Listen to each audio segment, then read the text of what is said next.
عليكم ورحمة الله وبركاته.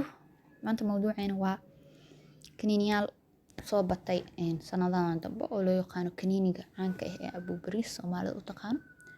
Wuxuu ka mid yahay kooxda lagu magacaabo corticosteroid drugs.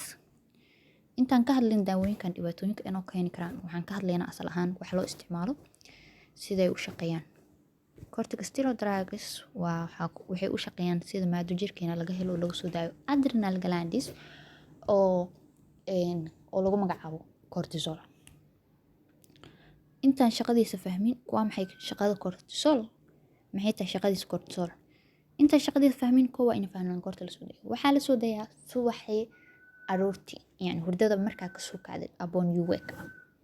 Markaa hurdada ka soo kacday. Then waxaa la soo daayaa markuu stress jiro. Okay. Koow shaqada uu qabto maxaa waaye energy sare u qaada.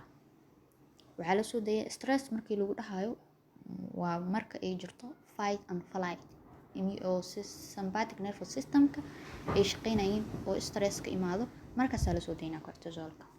So wuxuu siyaadinaa shaqadiis waxaa waaye sokorta level of sugar in blood uu sare u qaada, yani level sokorta oo dhiig ku jirto sare u qaada si aan u helno energy badan. Sidoo kale wuxuu awood u leeyahay inuu joojiyo shaqada insulinka oo ahaa inuu yareeyo sokorta. Sidoo kale wuxuu awood u leeyahay inuu sare u qaado heart rate iyo blood pressure-ka. Wuxuu naga caawiyaa in la yareeyo inflammation-ka iyo ama caabuqa. Wuxuu kale awood u leeyahay inuu yareeyo immunity difaaceena jirka. Shaqooyinka cortisol oo jirkeena ka qabto intaana noogu filan. Cortisol inta uu levelkiisa hooseeyo waxaa noogu jiro faa'iido.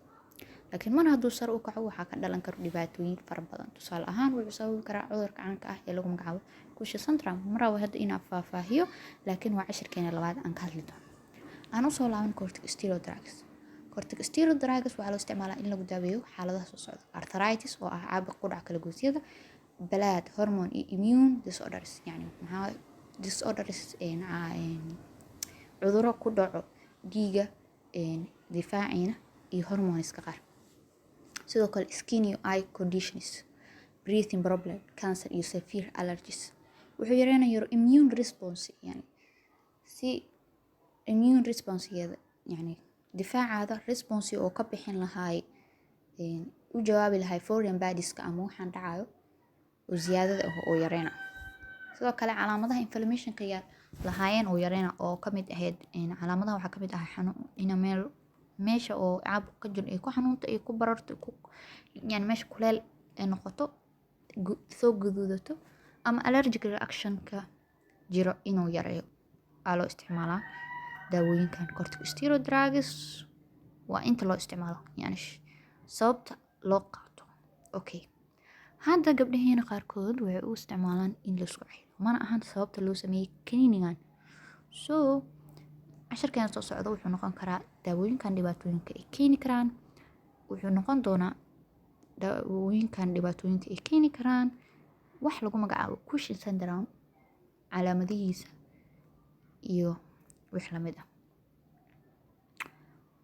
Sababtaan cashirkan maanta u soo dhigahayno waxaa waaye hadhowti waxaan ka sheekeyn rabo in hordhac yar ama wax un ka fahansantihiin waxaan sheegno.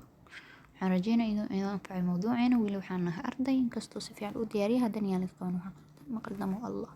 waxaa diyaarsan Sabriin Maxamed Hussein isban dhaafna qaraawo. waxaan soo wada mawduucyo badan insha allah. share si dad kale uga faa'iideystaan.